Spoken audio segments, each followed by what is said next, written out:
అయ్యో బెహనో ఎలా ఉన్నారు? బాగున్నారా? సో ముందు క్లాస్ విన్నారా? అర్థమైందా? సో డిపిఎస్పిలో ట్రిక్స్ అనేవి మనం కంప్లీట్గా ఫినిష్ చేసేసాం. సో ఇప్పుడు దాని మీద కొన్ని బిట్స్ చేయబోతున్నాం. కొన్ని కాదు, చాలా ఎక్కువే ఉన్నాయి. లైక్ 50 బిట్స్ దాకా ఉంటాయి డిపిఎస్పీస్ మీద. సో టోటల్ డిపిఎస్పి మీద 50 బిట్స్ దాకా ఉన్నాయి. ఓకే, డిపిఎస్పి డిఎస్పి కాదు.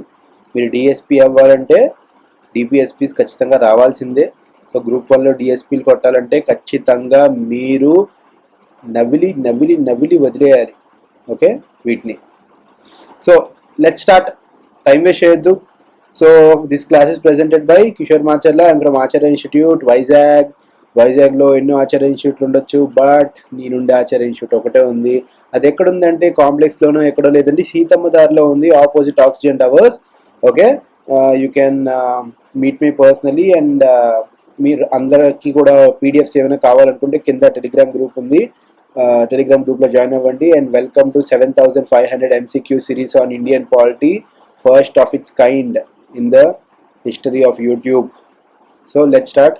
ఇది పెద్ద యజ్ఞం అండి, అంత ఈజీ కాదు. సో ఇది 13th వీడియో. సో ఈరోజుతో 13th వీడియో మనం స్టార్ట్ చేయబోతున్నాం. So let's start. Time waste చేయొద్దు, let's start. Okay, which of the following statements about uniform civil code are correct? UCC uniform అంటే ఏ ఆర్టికల్ అండి? ఆర్టికల్ 44. ఒక్కటి చెప్పండి. డిపిఎస్పీస్ అని చెప్పాం కదా, ఇన్ కేస్ కానీ ఈ డిపిఎస్పీస్ ఒకవేళ మన గవర్నమెంట్ ఇంప్లిమెంట్ చేయకపోతే, గవర్నమెంట్ మీద కేసు వేయచ్చా? వేయలేం. ఎందుకు? Because these are non justiciable in nature.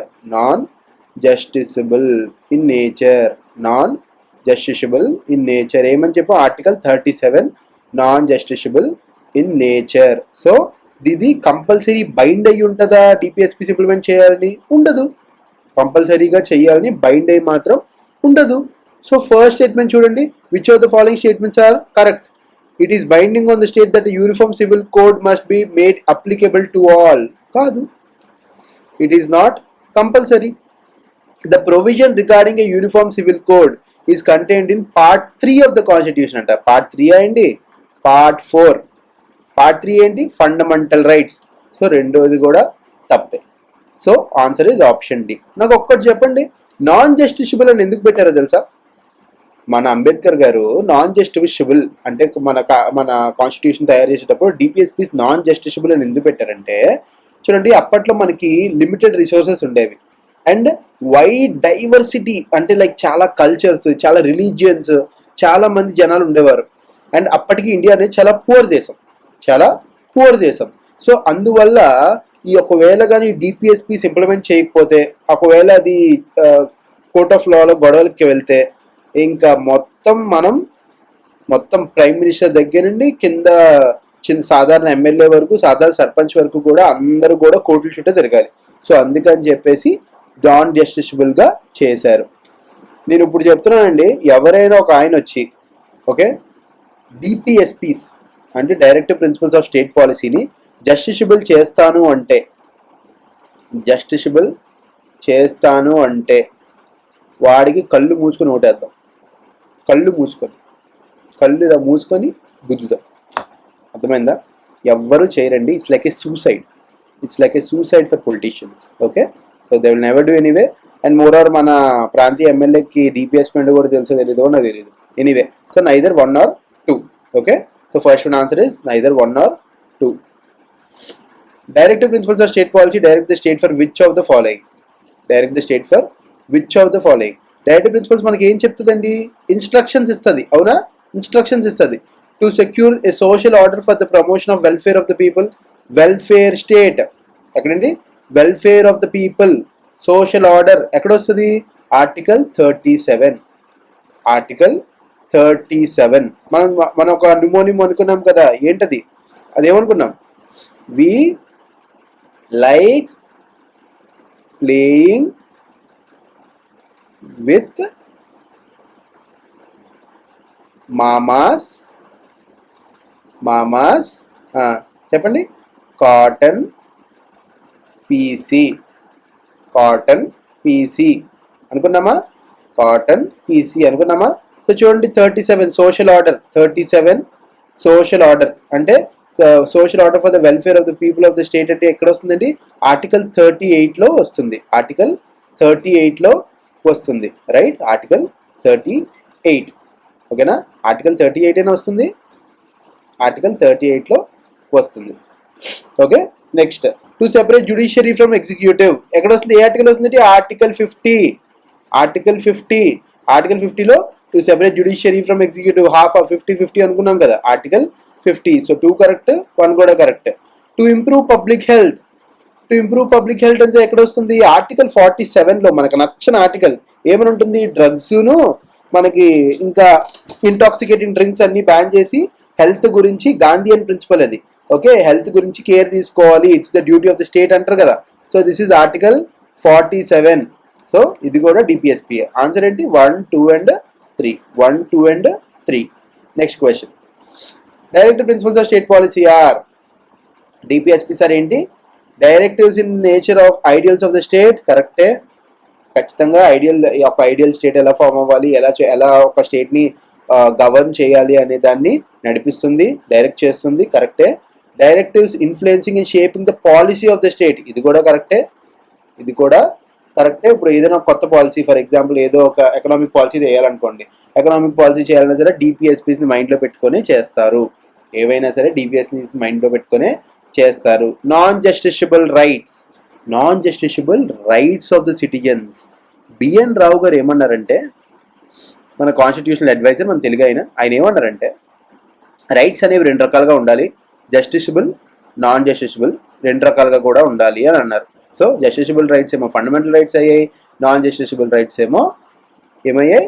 డిపిఎస్పీలు అయ్యాయి, డిపిఎస్పీలు అయ్యాయి. ఆన్సర్ ఏంటి? 1, 2 and 3. 1, 2 and 3. Next, which of the following statements about the changes made by the 42nd amendment to the constitution relating to DPSPs? 42nd amendment act, constitutional amendment act 1976లో వచ్చిందండి, 1976లో వచ్చింది. దీనికి ఒక పెద్ద కథ ఉంది. మన ఇందిరాగాంధీ గారి ప్రభుత్వం అప్పుడు ఎమర్జెన్సీ అవుతుంది, ఎమర్జెన్సీ అప్పుడు 42nd కాన్స్టిట్యూషన్ అమెండ్మెంట్ యాక్ట్ తీసుకొచ్చారు. ఓకే, మనం ముందు క్లాస్లో చంపారన్ దొరైరాజన్ అనే ఒక కేసు స్టడీ చేసాం. ఈ కేసులో ఏం చెప్పారు చూడండి, ఫండమెంటల్ రైట్స్ అనేవి ఎప్పుడు కూడా డిపిఎస్పి కన్నా ఎక్కువే, ఫండమెంటల్ రైట్స్ అనేవి డిపిఎస్పీస్ కన్నా ఎక్కువే.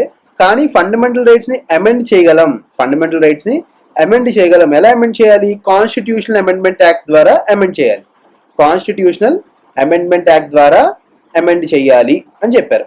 ఓకేనా? ఆ తర్వాత ఏమైందంటే, మన Golaknath versus state of Punjab, Golaknath versus state of Punjab, ఈ కేసులో ఏం జరిగిందంటే, just a minute, state of Punjab ఈ కేసులో ఏం జరిగిందంటే చూడండి, ఫండమెంటల్ రైట్స్ని అమెండ్ చేసే అధికారం అది కూడా డిపిఎస్పీస్ ఇంప్లిమెంట్ చేయడానికి.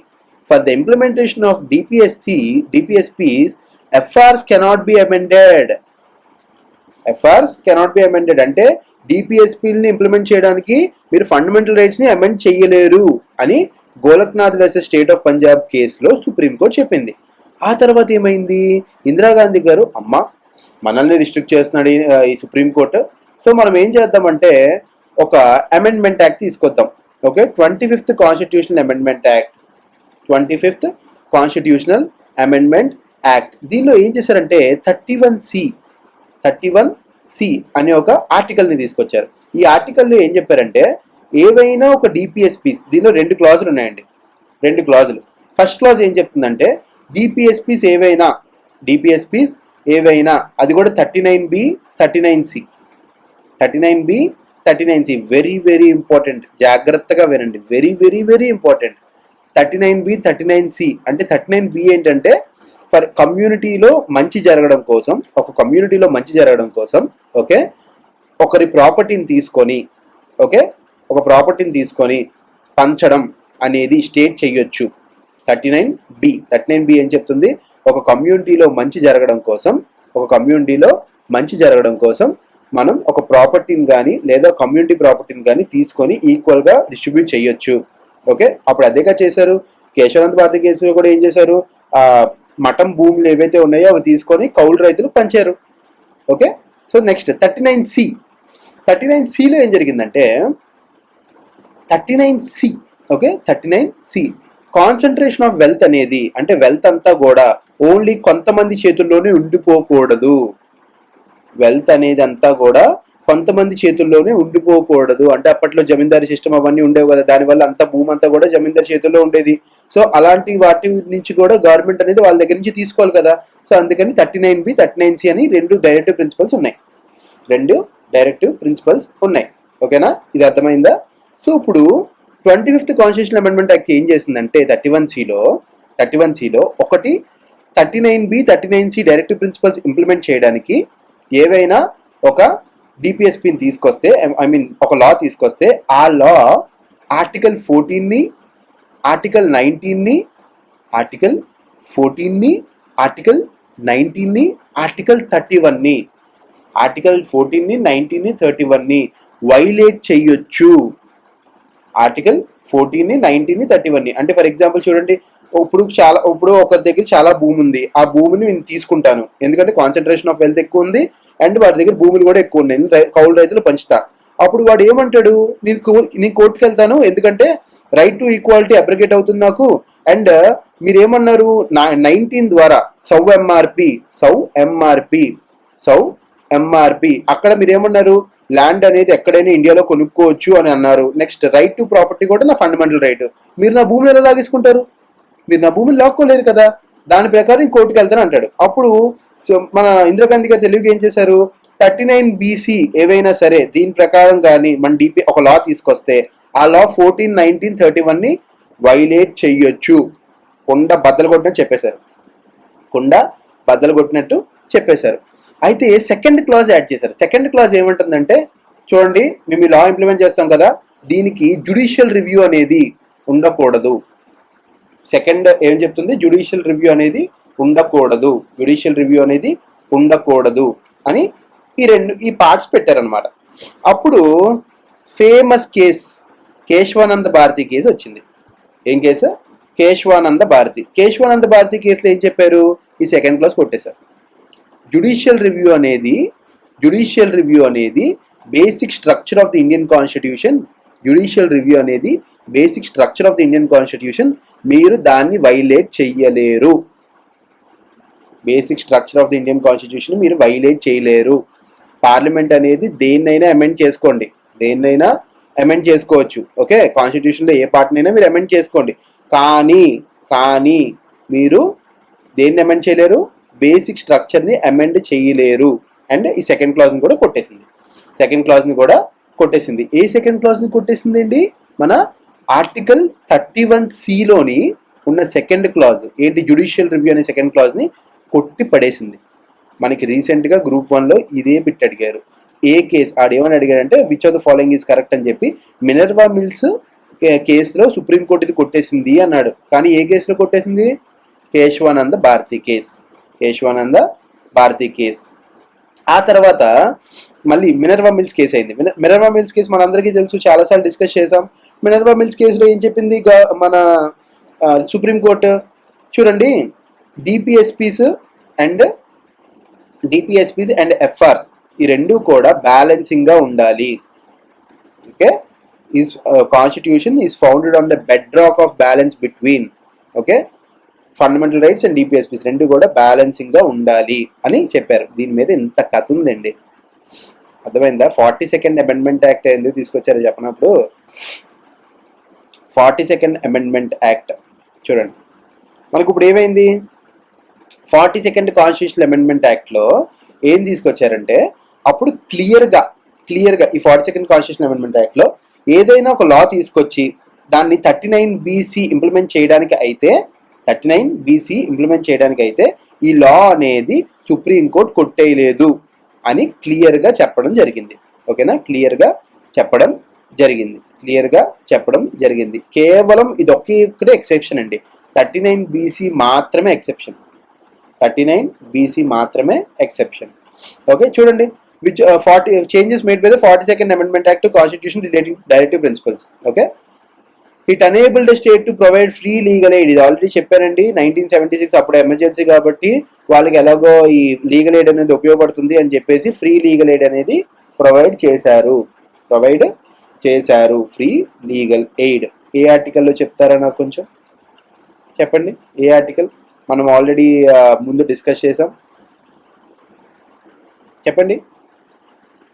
38 నుంచి స్టార్ట్ చేసాం కదా, 38A తర్వాత 39. So article 39 okay. 39 తర్వాత ఏ, 39A తర్వాత it provide for the state to secure participation of workers in the management of undertakings. Participation of workers in management of undertakings. Very very important. ఇది కూడా డిపిఎస్పిఏ. కానీ నాకు article చెప్పండి. చూడండి, డిపిఎస్పిఓ కాదా అనేది ఎవరికైనా తెలుసు, అవునా కాదా? మీకు తెలుసు, అందరికీ తెలుసు.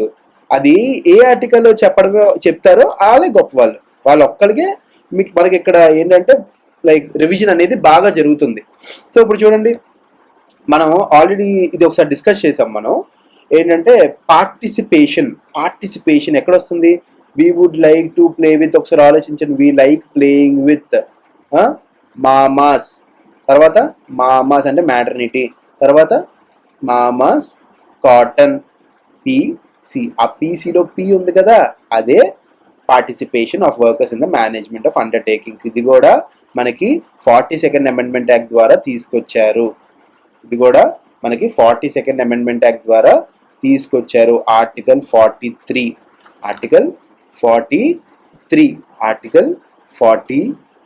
తర్వాత 43 అంటే పక్కన సబ్సెక్షన్ ఉంటుంది కదా, అమెండ్మెంట్ ద్వారా వచ్చిందంటే 43A. సో ఇప్పుడు అర్థమైందా నేను 43A 42A 39A 43A ఎందుకు చెప్పాను? బికాజ్ అమెండ్మెంట్ ద్వారా వచ్చాయి కాబట్టి చెప్పాను. Next, it require the state to minimize inequalities in income and status. అంటే income inequalities and status inequality minimize చెయ్యాలి అని ఉంది. అది ముందుటి నుంచే ఉంది. సో ఇక్కడ కాకపోతే చూడండి, ముందుటి నుంచే అది ఏమని ఉంది, లైక్ ఇలా ఇన్ఈక్వాలిటీస్ తగ్గించాలి అని ఉంది. కానీ మనకి 39C ఇప్పుడే మనం డిస్కస్ చేస్తాం. దానిలో ఏమనుంది, ఇన్కమ్ ఇన్ఈక్వాలిటీస్ని తగ్గించడానికి ఆర్టికల్ 39C అనేది ఇంక్లూడ్ చేశారు కదా. సో ఇది కూడా కరెక్టే. So answer is 1, 2 and 3. ఓకేనా? చాలా కాన్సెప్ట్ డిస్కస్ చేసాం ఈ బిట్లో. ఒకవేళ అర్థం కాకపోతే మళ్ళీ ఒకసారి వినండి. ఓకేనా? మళ్ళీ వినండి. Very very important concept. Okay, so మొత్తం 3 కేసుల గురించి డిస్కస్ చేసేసాం కూడా ఇక్కడ. Okay, next, which one of the following is the real guiding factor for the state to meet social needs and for the establishment of new social order? Simple అండి, social needs, social order establish అవ్వడానికి guiding factor ఏంటండి? DPSP. Okay, next, which one of the following is not stated as directive principle of state policy? Not guided as directive principle. చూడండి, organisation of village panchayats article 40, uniform civil code 44, separation 50. ఇదేంటి? Right of minorities to establish and administer. ఏంటండి ఇది? Article 30. Article 30 ఎక్కడ వస్తుందండి? Fundamental rights వస్తుంది. So answer is article option D. Next, the directive principles of state policy content in the constitution of India relevant in determine the limits of reasonable restrictions laid down in the article 19 dealing with fundamental rights of freedom. Supreme court ఏం చెప్పిందంటే, DPSPs అనేవి okay ఎందుకు మాకు use అవుతాయి అంటే, fundamental rights యొక్క పరిధిని decide చేయడానికి, వాటి లిమిటేషన్ని డిసైడ్ చేయడానికి మాకు డిపిఎస్పీస్ అనేవి ఖచ్చితంగా యూజ్ అవుతాయి అని చెప్పింది. చూడండి, వీళ్ళు ఏం చెప్తున్నారు? Directive principles of state policy contained in the constitution of India are relevant in determining the limits of the reasonable restrictions laid down in the article 19 dealing with fundamental right to freedom. ఇదే మనకి చంపాకం దొరైరాజన్ కేసులో మన supreme court చెప్పిందండి. So ఇది option A is right. Fundamental rights in part 3 of the constitution have been superseded by. అంటే దాని అర్థం ఏంటంటే, ఫండమెంటల్ రైట్స్ని సూపర్సీడ్ అంటే డామినేట్ చేసింది, ఫండమెంటల్ రైట్స్ని డైరెక్టివ్ ప్రిన్సిపల్ డామినేట్ చేస్తున్నాయి అని అడుగుతారు. కాదు, ఓన్లీ ఒకే ఒక కేసులో. ఎప్పుడది? 39BC కేసులో మాత్రమే. అప్పుడు మాత్రమే ఆర్టికల్ 14కి 19కి అండ్ 31కి ఇవి ఎక్కువ అవుతాయి, సూపర్సీడ్ అవుతాయి. ఓకే, అప్పుడు మాత్రమే సూపర్ సీడ్ అవుతాయి, మిగతా అన్ని విషయాల్లో సూపర్ సీడ్ అవ్వవు. Okay, so only A is true, R is false. A is true, R is false. Next, though the directive principles of state policy contained in the constitution are not enforceable by any court, non justiciable కదా. But yet they are binding on the state కాదు. Enforceable at the instance of president, no. Superior to fundamental rights, no. So answer ఏంటి? Fundamental in governance of the country. Fundamental in governance of the country. Okay, next question. Which of the following are included in the directive principles of state policy in the Constitution of India? చూడండి, uniform civil code కరెక్టే. Separation ఇది 44. Next ఇది 50. Okay, protection of monuments ఇది 49. Okay, 44, 40, 50, 49 ఇవన్నీ కూడా డిపిఎస్పీసే కదా. ఏవి include అయ్యా అన్నాడు, 3 కూడా ఇంక్లూడ్ అయ్యాయి. అందుకే ముందు క్లాస్ వినండి, వినకపోతే మళ్ళీ చెప్తున్నా, వెళ్ళి వినండి, వింటేనే class easy. Okay, next, with respect to the DPSP which one of the following pairs is not correctly matched? Is not correctly matched. చూడండి, నాకు ఈజీగా తెలుసు, రౌండ్ ఫిగర్లో బాగా తెలుసు. విలేజ్ పంచాయత్స్ 40, గాంధీ గారు కలకన్నారు, సో ఇది రైటే, బి రైటే.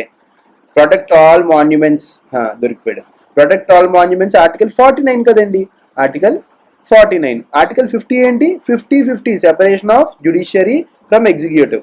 So answer is option D. Answer is option D. ఇది చూడండి, security improvement of public health కరెక్టే. డ్రింక్స్ని అన్ని బ్యాన్ చేయాలి, 47 కరెక్టే. Next, secure just and human conditions for work and maternity relief 42 correct. Maternity benefit act 1961 దేని ద్వారా తీసుకొచ్చారు? దీని ద్వారా తీసుకొచ్చారు. ఎగ్జామ్స్లో ఇలా కూడా అడుగుతారు, మ్యాటర్నిటీ బెనిఫిట్ యాక్ట్ ఏ ఇయర్లో వచ్చింది అంటే తెల్లమొహం వేసేస్తారు. సో ఇలా రివైజ్ చేసుకుంటేనే మీకు ఈజీగా గుర్తుంటుంది. Okay, next, which one of the following is not a DPSP? Not a DPSP అని అడిగాడు. చూడండి, యూనిఫామ్ సివిల్ కోడ్ అన్నాడు, ఆర్టికల్ 44, సో ఇది కరెక్టే. నాట్ కాదు, ఇది కరెక్టే. Promote with special care the education and economic interest of the weaker sections కరెక్టే, ఇది కూడా. సో ఇది ఏ ఆర్టికల్లో నాకు చెప్పండి ఒకసారి, చెప్పండి, ఇది ఏ ఆర్టికల్ నాకు చెప్పండి. ఆర్టికల్ చెప్పండి, article 46. Article 46. Next, state shall endeavour to promote adult education to eliminate literacy. Adult education గురించి ఏం చెప్పలే కదా. Up to 6 years child care వరకు and compulsory free and compulsory education up to 6 years వరకు మాత్రమే డిపిఎస్పి. 6 to 14 అంతా కూడా fundamental right, DPSP కాదు. సో ఆన్సర్ ఏంటి? C. Answer is C. Not అన్నాడు కాబట్టి సి. ఇదేంటి? ఆర్టికల్ 49 ప్రొటెక్ట్ ఎవ్రీ మాన్యుమెంట్ అనేది ఆర్టికల్ 49, సో డి కూడా కాదు. So answer is option C. Which one of the following is not the objective of DPSP? చూడండి, to establish a welfare state, బల్లా గుద్ది చెప్పారు ఎస్టాబ్లిష్ ఏ వెల్ఫేర్ స్టేట్ అని, అవునా? To establish welfare state article 38 right. To establish religious state అంట, చీ కాదు. Establish ఏ religious state అస్సలు కాదు. Okay, to ensure socio economic justice కరెక్టే. టు ఎస్టాబ్లిష్ సెక్యులర్ స్టేట్ ఇది కూడా కరెక్టే. రిలీజియస్ స్టేట్ అనేది కరెక్టే అండి, తప్పు ఇది, ఎక్కడా కూడా మనకు చెప్పలేదు. Okay, next, direct DPSPs are not enforceable by any court. Not enforceable by any court అంటే ఇన్ కేస్ గవర్నమెంట్, మీరు చాలా సినిమాల్లో కూడా చూసుంటారు, గవర్నమెంట్కి ఆదేశం ఇస్తున్నాం ఇది చెయ్యాలి అని, తక్షణమే పేద ప్రజలకు అక్కడ ఎవరైతే ఉన్నారో వాళ్ళకి ఇల్లు కట్టించి ఇవ్వాలని చెప్పేసి ఆదేశం ఇస్తున్నాం అని సుప్రీంకోర్టు కానీ కోర్టు కానీ చెప్తుంటది కదా. అప్పుడు అది కోర్టు ఎన్ఫోర్స్ చేసినట్టే కదా? ఎన్ఫోర్స్ చేసినట్టే. వీడు ఏమన్నాడు? నాట్ ఎన్ఫోర్సబుల్ అన్నాడు. ఎలా కుదురుతుంది? ఎన్ఫోర్సబులే కదా. So A is wrong. A is wrong. అర్థమైందండి. Next, directive principles are more or less fundamental in the governance of the country. Very good, very good. Fundamental in the governance of the country, very very good. ఇప్పుడు ఒక policy తయారు చేయాలన్నా, ఒక plan తీసుకురావాలన్నా, ఒక కొత్త, అప్పుడు for example ఇందా already ముందు క్లాస్లో చెప్పాను, జగన్ గారి నవరత్నాలు కానీ లేదా సిబిఎన్ గారు తెచ్చిన కొత్త పథకాలు కానీ అన్నీ కూడా డిపిఎస్పికి అలైన్ అయ్యే ఉంటాయి. అలైన్ అయ్యే ఉంటాయి. సంపూర్ణ మద్యపాన నిషేధం ఆర్టికల్ 47 కదా. ఆర్టికల్ 47 కదా. MG NREGA scheme. MG NREGA scheme అంటే రైట్ టు వర్కే కదా. రైట్ టు వర్కే కదా. సో అది కూడా మనకి డిపిఎస్పియే కదా. ఇవన్నీ కూడా డిపిఎస్పిసే. So A is false, R is true. A is false, R is true. Next, which of the following is the correct statement? Primacy is given. Primacy అంటే ఏంటో ఫస్ట్ తెలియాలి. ప్రైమసీ అంటే greater importance.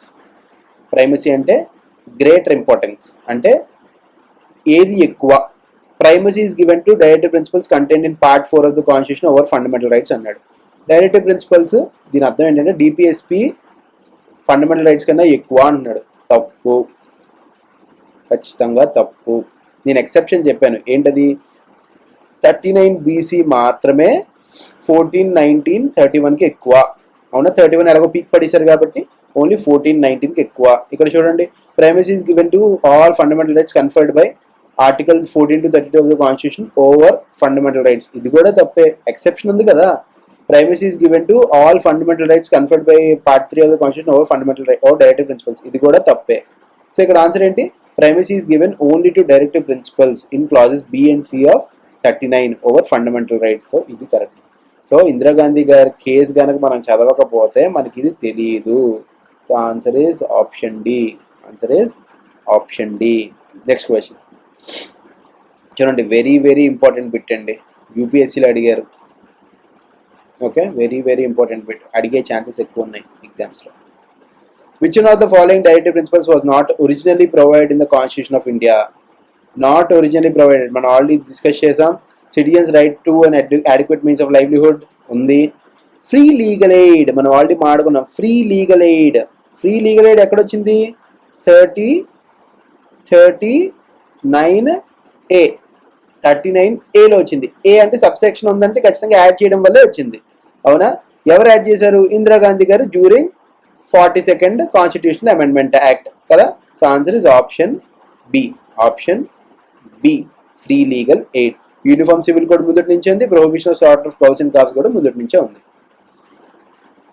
The term equal pay for equal work, equal pay for equal work అనేది directive principle of state policy. State must ensure that equal pay for equal work అనేది ఉండాలి. అందుకే minimum wages act, minimum wages act అనేది government తీసుకొచ్చింది. Minimum wages act అనేది government తీసుకొచ్చింది. ఏ ఇయర్లో తీసుకొచ్చింది? కింద కామెంట్ సెక్షన్లో కామెంట్ చేయండి. In which year the minimum wages act was enforced by the government or implemented by the government. Next question, articles 45 provides education for children up to 6 years of age. కరెక్టే. Next, the Ramamurti committee presented the first official document on the right to education. చెప్పండి. Ramamurti committee presented the first official document on right to education. చూడండి, రామ్మూర్తి గారు మన తెలుగు ఆయనే. Okay, ఆయనకి right to education మీద ఒక report తయారు చేయండి అని అప్పటి గవర్నమెంట్ ఒక ఆదేశం ఇచ్చింది, అప్పుడున్న కాంగ్రెస్ గవర్నమెంట్. అప్పుడు ఆయన ఒక లైక్ ఏమనంటే కంప్లీట్గా ఇల్లిటరసీని ఎరాడికేట్ చేయడానికి ఒక రిపోర్ట్ తయారు చేసి గవర్నమెంట్కి సబ్మిట్ చేశారు.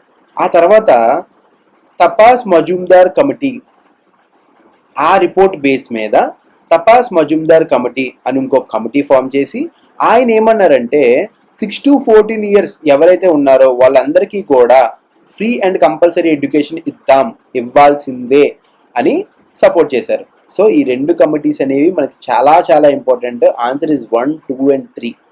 1, 2 and 3. ప్రీవియస్లీ ఎంపీపీఎస్సీ బిట్టండి ఇది, ఎంపీ పబ్లిక్ సర్వీస్ కమిషన్లో అడిగారు అండ్ యూపీఎస్సీ సిడిఎస్లో కూడా అడిగారు. Okay, Ramamurti committee and Tapas Majumdar committee. Next చూడండి, which one of the following is not a DPSP? Not a DPSP అని అడిగాడు. చూడండి, organisation of village panchayat article 40 డిపిఎస్పిఏ. Uniform civil code for citizens as well as non citizens 44. Right to work to education to public assistance in certain cases. So right to work కూడా మనకి డిపిఎస్పిఏ. ఇది ఏ ఆర్టికల్లో చెప్పండి ఒకసారి? ఆర్టికల్ రైట్ టు వర్క్ అన్నాడు. Right to work article 40, article 42. Article 42 ఏనా రైట్ టు వర్క్ అనేది? రైట్ టు వర్క్ అనేది ఆర్టికల్ 41. రైట్ టు వర్క్ అనేది article 41. Participation of workers in management of industries. ఇదే ఆర్టికల్ అండి 43A. ఇక్కడ ఏమన్నాడు చూడండి, మరి 4 కూడా డిపిఎస్పీసే కదా. ఇక్కడ మనం సరిగ్గా చదవని ఉంటుంది ఏంటి, uniform civil code for citizens as well as non citizens. Non సిటిజన్స్కి ఉందా? లేదు, only for citizens. So option B. Next, directive principles of state policy are the conscience of the constitution which embody the social philosophy of the constitution. Conscience of the constitution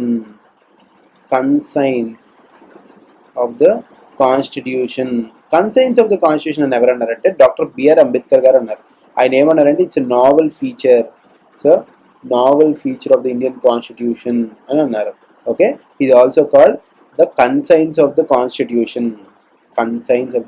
constitution which embody the social philosophy of the constitution. అంటే social philosophy గురించి ఆలోచించేది కేవలం DPSP అని అన్నారు.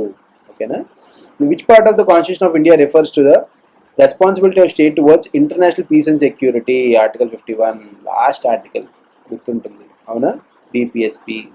డిపిఎస్పీస్లో last article ఖచ్చితంగా international peace and సెక్యూరిటీని మనం ensure చేయాలి. దీన్ని పట్టుకొని అప్పుడు శ్రీలంకలో గొడవలు అవుతున్నప్పుడు మనం వైఎస్ రాజశేఖర రెడ్డి గారు చనిపోయినప్పుడు పాట వేస్తాం కదా, అడవి చెట్లను పావురాలను అని చెప్పేసి ఒక పాట ఉంటుంది. ఆ పాట అమృత సినిమాలో ఉంటుంది. ఆ సినిమా కనుక మీరు చూస్తే దానిలో అందరూ కూడా శ్రీలంక నుంచి ఇండియాకి వలస వచ్చేస్తారు. అప్పుడు ఇండియన్ నేవీ కూడా, ఇండియన్ ఆర్మీ, ఇండియన్ నేవీ అందరూ కూడా, మన మిలిటరీ ఫోర్సెస్ అన్ని కూడా వాళ్ళకి సపోర్ట్ చేస్తాయి. లైక్ ఏంటంటే అక్కడ పీస్ ఎన్ష్యూర్ చేద్దామని చెప్పేసి కొన్ని ఆపరేషన్స్ కూడా వాళ్ళు కండక్ట్ చేస్తారు. ఓకేనా. సో అది ఎందుకు చేశారు అని చెప్పేసి రాజీవ్ గాంధీ గారిని అడిగితే రాజీవ్ గాంధీ గారు ఏమన్నారు, ఇది మన డిపిఎస్పీఏ కదా, బికాస్ ఇంటర్నేషనల్ పీస్ అండ్ సెక్యూరిటీని ఎన్ష్యూర్ చేయడానికి మన రెస్పాన్సిబిలిటీ ఉంది కదా ఆర్టికల్ 51 ప్రకారం అని ఆయన అన్నారు. So this article 51 DPSP. Next చూడండి, 42nd amendment to constitution of India gave primacy to directive principles over fundamental rights. Okay, so చూడండి, 42nd కాన్స్టిట్యూషన్ అమెండ్మెంట్ యాక్ట్లో ఏం చెప్పారండి? 42nd కాన్స్టిట్యూషన్ అమెండ్మెంట్ యాక్ట్లో వాళ్ళు ఏం చేశారు? ఆల్రెడీ మనకి అప్పటికి కేశవానంద భారతి కేసు అయింది. జ్యుడిషియల్ రివ్యూ అనేది బియాండ్ పెట్టండి అని చెప్పేసి వాళ్ళు అన్నారు, అవునా? జ్యుడిషియల్ రివ్యూ అనేది లైక్ డిపిఎస్పీస్ ఇంప్లిమెంట్ చేయడానికి జ్యుడిషియల్ రివ్యూ అనేది తీసుకొస్తే అది ఉండకూడదు, జ్యుడిషియల్ రివ్యూ ఉండకూడదు అని అన్నారు. సో ఇది ఏం చేసింది 42nd కాన్స్టిట్యూషన్ అమెండ్మెంట్ యాక్ట్? డిపిఎస్పికి దీన్ని ఫండమెంటల్ రైట్స్ పైన కూర్చోబెట్టింది. అంటే DPSP is greater than fundamental rights చేసింది. ఓకేనా. సో ఇది రైటే.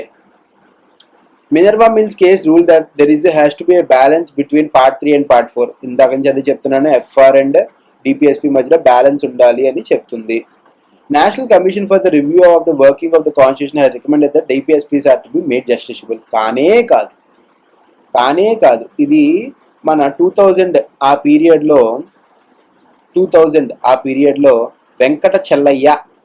జస్టిస్ వెంకట చెల్లయ్య అని ఆయన నేతృత్వంలో working national commission for the review of the constitution for the working of the constitution అని చెప్పి, అంటే 50 years అయింది కదా అప్పుడు మనకి ఇండిపెండెన్స్ వచ్చి, అండ్ కాన్స్టిట్యూషన్ ఇంప్లిమెంట్ చేసి కూడా 1950 నుండి 2000కి 50 years అయింది.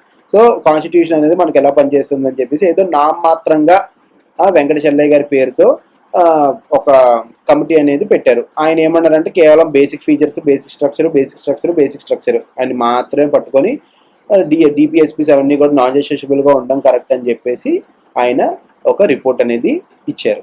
అదేంటండి మన మన బీజేపీ గవర్నమెంట్కి ఈ కాన్స్టిట్యూషన్ మార్చాలన్న కోరిక ఏంటో, ఈ పిచ్చి ఏంటో నాకు అర్థం కావట్లేదు. సరే, 1 and 2 answer is 1 and 2. Laws covered under 39B and C have been given protective shield against some of the fundamental rights. Correct, because 14-19 ki shield kada idi.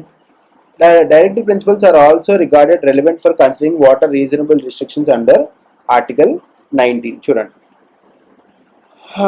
చూడండి ఇప్పుడు ఏమన్నాడు, మనం ఆల్రెడీ మనం చంపారన్ దొరరాజన్ కేసులో మనం చూసాం కదా, దానిలో ఏమని చెప్పారు, ఈ డిపిఎస్పీస్ని బేస్ చేసుకునే రీజనబుల్ రిస్ట్రిక్షన్స్ ఎలా పెట్టాలి అని మాకు తెలుస్తుంది అని అన్నారు కదా. సో ఇది కూడా కరెక్టే. సో ఈ డిపిఎస్పీ వీటి బేస్ మీదే వీటిని కొంచెం రిస్ట్రిక్ట్ చేశారు. సో ఇది కరెక్ట్గానే మనకి రీజన్ చెప్తుంది కదా. So both A and R are individually true and R is the correct explanation. R is the correct explanation. So concept తెలిస్తే టప్ప పెట్టేయచ్చండి. చూసారా, కాన్సెప్ట్ వచ్చి కాబట్టి మనకి చాలా ఫాస్ట్గా పెడుతున్నాం. చూడండి నెక్స్ట్ డిపిఎస్పీస్. చూడండి, which of the following among are DPSPs? The state shall strive to promote science and technology for development. ఇది అస్సలు లేదు మన దగ్గర ఎక్కడ, మన డిపిఎస్పీస్లో లేదు. సో 1లో 1 లేదు. యూనిఫామ్ సివిల్ కోడ్ ఆర్టికల్ 44 ఉంది. State shall try to develop population policy and family planning programmes. No, ఇది కూడా ఎక్కడ కూడా లేదు. ఎక్కడైనా ఉందండి develop population policy family planning programmes ఉండాలని? ఎక్కడా కూడా లేదు. అందుకే అప్పుడు అడిగారు ఇందిరాగాంధీ గారు ఫ్యామిలీ ప్లానింగ్ ప్రోగ్రామ్లు అవి ఇంప్లిమెంట్ చేస్తుంటే పాపులేషన్ ఎక్స్ప్లోజన్ వల్ల మీకు డిపిఎస్పీలో ఉందా? అది లేదు కదా, మరి ఎందుకు అలా చేస్తున్నారు అని అడిగారు. State shall keep take steps to promote tourism. ఇది ఉందా? ఉందా అండి? ఇది కూడా లేదు. So answer is 2 only. Next, DPSPs of state policy are fundamental for the, ఎందుకండి governance of the state. Protection of individual రైట్సా కాదు, అడ్మినిస్ట్రేషన్ ఆఫ్ జస్టిస్ కాదు, అప్లిఫ్మెంట్ ఆఫ్ బ్యాక్వర్డ్ క్లాసెస్ కాదు. So fundamental for the governance of the state. Next, any individual unaffected due to the violation of any DPSPs cannot move the court. They cannot move the court కదా, non justiciable కదా. DPSPs are non justiciable. కరెక్టే, ఇది కూడా కరెక్టే, ఇది కూడా కరెక్టే. Correct explanation ఇస్తుంది. Which one of the following statements regarding the current status between FR and DPSP are correct? FR and DPSP are correct. అంటే ఇందాక చెప్పాక 39BC ఆ కేసులో మనకి డిపిఎస్పీ ప్రయారిటీ వస్తుందని. In some cases DPSP gets priority over fundamental rights. So ఇది right. చూసారా ఒక్క దాని మీద ఎన్ని ఫామ్ అవుతున్నాయో. 39BC అనేది అంత ఇంపార్టెంట్ అండి, వెరీ వెరీ ఇంపార్టెంట్. మొత్తం మన దేశాన్ని కుదిపేసి ఈ 2 articles. Okay, right to work, very very important. Right to work in India is a directive principle. Constitutional right కాదు, fundamental right కాదు, constitutional duty కూడా కాదు. So directive principle. Answer is directive principle. A article ఏంటి? Article 41. మళ్ళీ revise చేస్తే మనకు గుర్తుండిపోతాయండి articles అనేవి. Next, it is the legal and constitutional duty of the state to provide legal aid to the poor.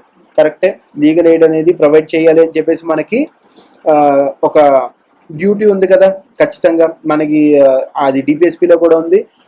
అయితే ఇప్పుడు for example మనం free legal aid గురించి మాట్లాడుకుంటే మనకి ఏ ఆర్టికల్లో ఉందండి? 39A ఉంది. సో ఎందుకు ఇది తీసుకొచ్చారు మన 42nd కాన్స్టిట్యూషనల్ అమెండ్మెంట్ యాక్ట్ ద్వారా? ఇందిరాగాంధీ గారు ఎందుకు తీసుకొచ్చారంటే, no one shall be denied justice by the reason of his ప్రోవర్టీ. ఎవ్వరికి కూడా కేవలం వాళ్ళ పేదరికం వల్ల న్యాయం అందకుండా ఉండకూడదు. So both A and R are individually true and R is the correct explanation of A. Next, consider the following statements. Directive principles of state policy are చూడండి, not enforceable by any court అంట. కాదు. Not అమెండబుల్, they are అమెండబుల్. Already amend చేశారు కదా చాలాసార్లు. 39BC అవన్నీ కూడా అమెండ్మెంట్సే కదా. Okay, next, fundamental in the governance of the country. So ఇది కూడా కరెక్టే. 1 కరెక్ట్, 3 కరెక్ట్. సో 2 అనేది తప్పు. 2 అనేది తప్పు. Instrument of instructions. డిపిఎస్పీస్ అనేవి మనం ఎక్కడి నుంచి తీసుకున్నామండి? ఐరిష్ కాన్స్టిట్యూషన్ నుంచి తీసుకున్నాం. ఎక్కడి నుంచి? ఐరిష్ కాన్స్టిట్యూషన్ నుంచి తీసుకున్నాం. కానీ యాక్చువల్గా డిపిఎస్పీస్ అనేవి మన గవర్నమెంట్ ఆఫ్ ఇండియా యాక్ట్ 1935లో, okay, government of India act 1935లో ఇన్స్ట్రుమెంట్ ఆఫ్ ఇన్స్ట్రక్షన్స్ అనే పేరు మీద ఆల్రెడీ ఉంది. ఓకే, సో దాని నుంచి డైరెక్ట్ తీసుకుంటే దొరికిపోతాం అని చెప్పేసి తస్కరించారు. ఎక్కడి నుంచి? ఐరిష్ కాన్స్టిట్యూషన్ నుంచి. దాని అర్థం ఏంటండి? డిపిఎస్పి. ఇన్స్ట్రుమెంట్ ఆఫ్ ఇన్స్ట్రక్షన్స్ అంటే DPSP. Which one of the following is not a correct description of the directive principles of state policy? Directive principles are not enforceable అన్నాడు. కాదు, they are enforceable by the courts. So ఇది correct. ఇది ఏంటండి? Not a correct description అన్నాడు. So this is not a correct description. Okay, మిగతా కూడా చూద్దాం. Have a political sanction. Directive principles have a political sanction. Yes, they have a political sanction. They are directive principles are declaration of objectives of state legislation. ఇది కూడా కరెక్టే. Promise equal income and free health care for all Indians. So ఇది కూడా కరెక్టే. So answer is option A. Answer is option A. Article 46 of the Constitution of India provides for free legal aid to scheduled castes and scheduled tribes. చూడండి 46 మనకి ఏం చెప్తుంది? Schedule caste schedule tribes వల్ల educational ఇంట్రెస్ట్ని economic ఇంట్రెస్ట్ని అన్నిటిని కూడా మనం కాపాడాలి అని చెప్తుంది. అవునా? అన్నిటిని కూడా మనం కాపాడాలి అని చెప్తుంది. అయితే ఫ్రీ లీగల్ ఎయిడ్ అని అడుగుతున్నారు. ఫ్రీ లీగల్ ఎయిడ్ అనేది మనకి ఎక్కడ చూపిస్తుంది? ఫ్రీ లీగల్ ఎయిడ్ ఏ ఆర్టికల్లో చూపిస్తుంది? ఆర్టికల్ 39A కదా. ఆ 39Aలో అక్కడ మనకి ఎస్సీస్ అండ్ ఎస్టీస్కి సెపరేట్గా ఇవి ప్రొవైడ్ చేయాలి, అవి ప్రొవైడ్ చేయాలి. ఒకవేళ ఎస్సీ ఎస్టీ అయితే వాళ్ళకి లైక్ ఏంటంటే ఫ్రీ లీగల్ ఎయిడ్ తీసుకోవచ్చు. అదే నార్మల్ వ్యక్తులకి అయితే minimum less than 5 lakh income ఉండాలి. ఇలాంటి చాలా రెగ్యులేషన్స్ ఉన్నాయి. ఓకే, సో మనకి ఎక్కడ చూపిస్తుంది? 39Aలోనే చూపించేస్తుంది. ఒకవేళ 46లో మనకి ఏం చూపిస్తుంది? కేవలం మనకి education and economic interest of schedule caste and schedule tribes and వాళ్ళని ఎక్స్ప్లాయిట్ చేయకుండా కాపాడే బాధ్యత మన పార్లమెంట్కి ఉంది, మన గవర్నమెంట్కి ఉంది అని చెప్తుంది. అయితే ఫ్రీ లీగల్ ఎయిడ్ ఉందా? సో ఎక్స్ప్లాయిట్ చేయకుండా చూసుకునే బాధ్యత ఉంది అంటే ఫ్రీ లీగల్ ఎయిడ్ కూడా ఉన్నట్టే కదా. సో ఆర్టికల్ 46లో ఉందా అంటే 46లో లీగల్ ఎయిడ్ లేదండి. నాల్సా వెబ్సైట్లో చూసుకున్నా సరే అక్కడ కూడా 39A ప్రకారం మాత్రమే లీగల్ ఎయిడ్ ఉంటుంది, కానీ వీళ్ళకి 46 ప్రకారం లేదు. సోషల్ ఇంజస్టిస్ నుంచి కాపాడమని చెప్తారు, కానీ లీగల్ ఎయిడ్ అనే పదం ఫస్ట్ వచ్చింది ఇందిరాగాంధీ గారి వల్లే. So 39A. సో ఇది తప్పు. Next 44 of the constitution provides for promotion of cottage. ఇప్పుడు కూడా తప్పు చెప్తే మాత్రం మీకన్నా వరస్ట్ ఫెలోస్ ఎవరు ఉంటారు? చూడండి 44 అంటే యూనిఫామ్ సివిల్ కోడ్. అవునా? 44 అంటే యూనిఫామ్ సివిల్ కోడ్. అదే కాటేజ్ ఇండస్ట్రీస్ ఎక్కడ వస్తాయండి? కాటేజ్ ఇండస్ట్రీస్ అంటే ఏ ఆర్టికల్లో వస్తాయి? మన గాంధీయన్ ప్రిన్సిపల్ అయిన కాటేజ్ ఇండస్ట్రీస్. మనం ఆల్రెడీ ఇప్పుడే ఇందాకే మారుకున్నాం కదా. 43 కాటన్ పీసీ కదా. కాటన్ పీసీ కదా. కాటన్ పీసీలో 43. Okay, 43 cottage industries. 43 అంటే కాటేజ్ ఇండస్ట్రీస్. అదే 43A అంటే ఏంటండి? 43 అంటే participation of workers in industries, ఆ ఇండస్ట్రీస్ మేనేజ్మెంట్లో అట్లో. సి అంటే 43B అంటే ఎక్కడ వస్తుందండి? ఎక్కడ? Promotion of cooperative societies. Okay, ఇది కూడా అయిపోయింది. ఓకే, దట్స్ ఇట్ అండి. సో చాలా వరకు కూడా మేజర్ బిట్స్ అన్నీ కూడా మనం కవర్ చేసేసాము ఈ వీడియోలో. అండ్ ఇంకొన్ని మంచి బిట్స్ ఉన్నాయి, ఆ బిట్స్ కూడా ఇప్పుడు డిస్కస్ చేసేద్దాం. ఈ క్వశ్చన్ చూడండి. With reference to the directive principles of state policy consider the following statements. They are positive rights అంటున్నారు. They are positive rights. Yes, they are positive rights and impose positive obligations on the state. Because స్టేట్కి అంటే ఒక గవర్నమెంట్కి ఏదైతే ఉంటాయో positive obligations అనేవి ఇస్తుంది, అన్నిటినీ కూడా సపోర్ట్ చేస్తుంది. So they are positive rights. అంటే FR నెగిటివ్ రైట్స్ అండి. Fundamental rights are negative rights. The DPSPs are non-justiciable. Yes, they are non-justiciable. Court of law LM. Principles laid down in DPSPs are fundamental in governance. So, ఇది కూడా కరెక్టే. Answer is 1, 2 and 3. 1, 2 and 3. UPSC, CDS అండి ఈ bit. Next question చూడండి. The 42nd Constitutional Amendment Act 1976 moved education from state to concurrent list. Yes, state నుండి concurrent లిస్ట్కి మార్చింది, కరెక్టే. 86th Constitutional Amendment Act in 2002 made education an enforceable right under Article 21A. ఇది కూడా కరెక్టే. So answer is both 1 and 2. ఓకేనా? So 42nd Constitutional Amendment Actలో ఏం చేశారండి? Education state subject కింద ఉండేది, దాన్ని తీసుకొచ్చి కాన్కరెంట్ లిస్ట్లో పెట్టారు. అంటే ఎడ్యుకేషన్ మీద now they can make own centre and state ఇద్దరు కూడా లాస్ అనేవి చెయ్యొచ్చు. ఓకేనా? Next question. Right to form cooperatives is the fundamental right. అవును, right to form cooperatives is the fundamental rights. Union అంటే ఆర్టికల్ 19లో మనం చదివాము already. Fundamental right. 43B of the చూడండి, article 43B of the directive principles of state policy direct the state to work for the promotion of cooperative societies. Already మనం discuss చేసాం. ఇది 97th constitutional amendment act ద్వారా promotion of cooperative సొసైటీస్ని both directive principle of state policy కింద and fundamental right కింద కూడా పెట్టారు.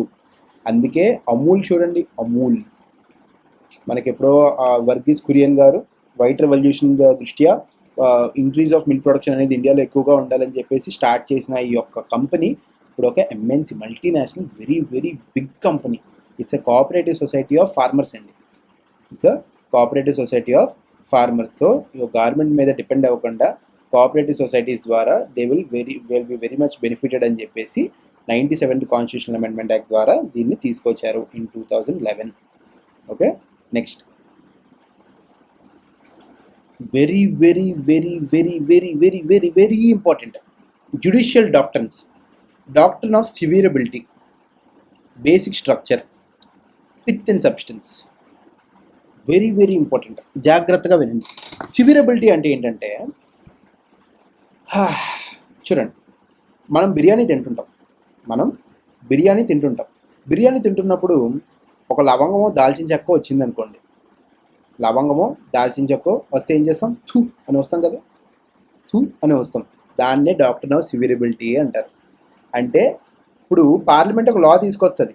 ఆ లాలో కొన్ని ఫండమెంటల్ రైట్స్ ఇన్ఫ్లుయెన్స్ చేసేవి, కొన్ని ఫండమెంటల్ రైట్స్ని వైలేట్ చేసేవి, బేసిక్ స్ట్రక్చర్ని వైలేట్ చేసేవి అలాంటివి ఉంటాయి. అప్పటికి బేసిక్ స్ట్రక్చర్ లేదులేండి. ఇలా ఫండమెంటల్ రైట్స్ని వైలేట్ చేసేవి ఉంటాయి.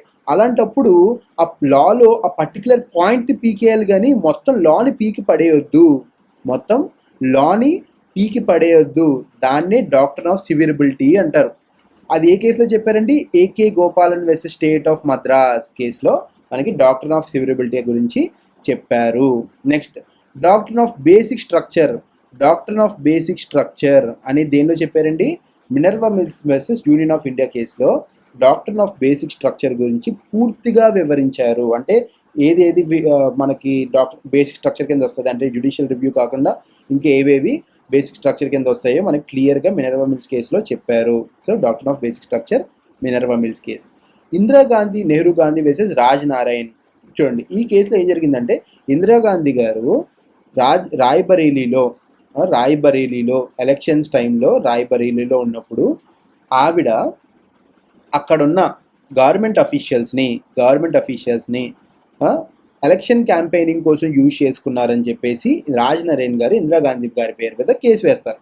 ఓకే, అప్పుడు doctrine of pith and substance అని చెప్పేసి ఒక డాక్ట్రిన్ ద్వారా ఈ కేసుని స్టడీ చేయడం జరిగింది. ఈ డాక్ట్రిన్లో ఏం చెప్తున్నారంటే చూడండి, ఒక లా ఉంది, లేదా ఒక లెజిస్లేషన్ ఉంది, ఒక అథారిటీ దాని పరిధికి మించి పనిచేస్తుందా లేదా, దాని పరిధులు ఏంటి, దాని లిమిటేషన్స్ ఏంటి అనేది doctrine of pith and substance ద్వారా తెలియజేయడం జరుగుతుంది. సో ఇది కూడా కరెక్టే. ఆన్సర్ ఏంటి? 1, 2 and 3. వెరీ వెరీ ఇంపార్టెంట్ అండి. ఇన్ కేసు కానీ ఎవరికైనా 100 మందికి ఎగ్జామ్ పెట్టి 99 మంది తప్పు పెడుతున్నారంటే అది కేవలం ఈ బిట్ అయి ఉంటుంది. ఓకేనా? Next question. Which one of the following persons are eligible for getting free legal services under the Legal Service Authorities Act? ఎవరెవరికి ఫ్రీ లీగల్ సర్వీస్ వస్తాయండి? డిసేబుల్డ్ పర్సన్స్కి ఫ్రీ వస్తాయి, మెంబర్స్ ఆఫ్ SC STకి ఫ్రీగా వస్తాయి, ఇండస్ట్రియల్ వర్క్మెన్కి ఫ్రీగా వస్తాయి, విక్టిమ్స్ ఆఫ్ మాస్ డిజాస్టర్ వీళ్ళకి కూడా ఫ్రీగా వస్తాయి. అంటే ఇన్ కేసు ఎర్త్క్వేక్ కానీ సునామీ కానీ అలాంటి వాళ్ళకి కూడా మాస్ డిజాస్టర్ కింద కన్సిడర్ చేసి వీళ్ళకి కూడా ఫ్రీగా ఇస్తారు. ఓకేనా?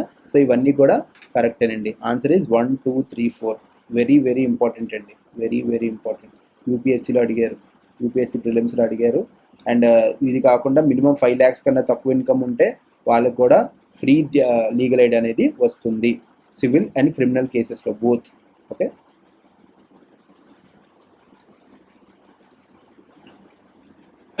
చూడండి, article 39A of the Indian Constitution ensures that opportunities for securing justice are not denied to any citizen by reason of economic or other disability. And అది 39 ఏం చెప్తుందండి? ఫ్రీ లీగల్ ఎయిడ్ చెప్తుంది కదా.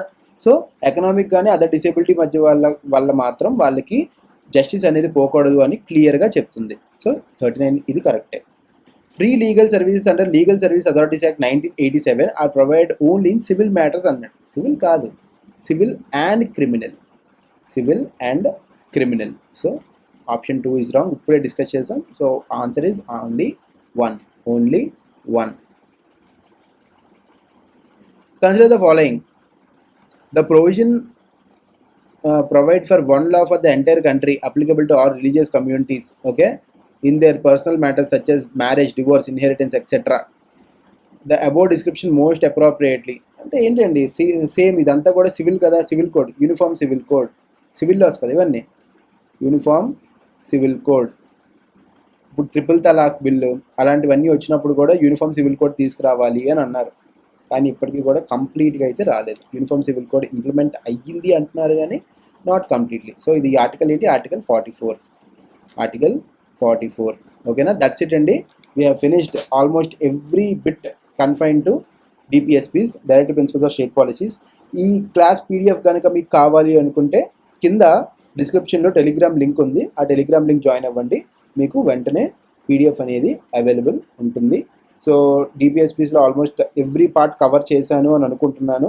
ఇన్ కేస్ ఏమైనా cover చేయకపోతే future క్లాసెస్లో ఒక revision క్లాస్లో పెట్టుకొని, ఓకే, కంప్లీట్గా ఒక మాక్ టెస్ట్ లాగో లేకపోతే ఒక ఇంకేదోలానో మనం కంప్లీట్గా కవర్ చేసేద్దాం.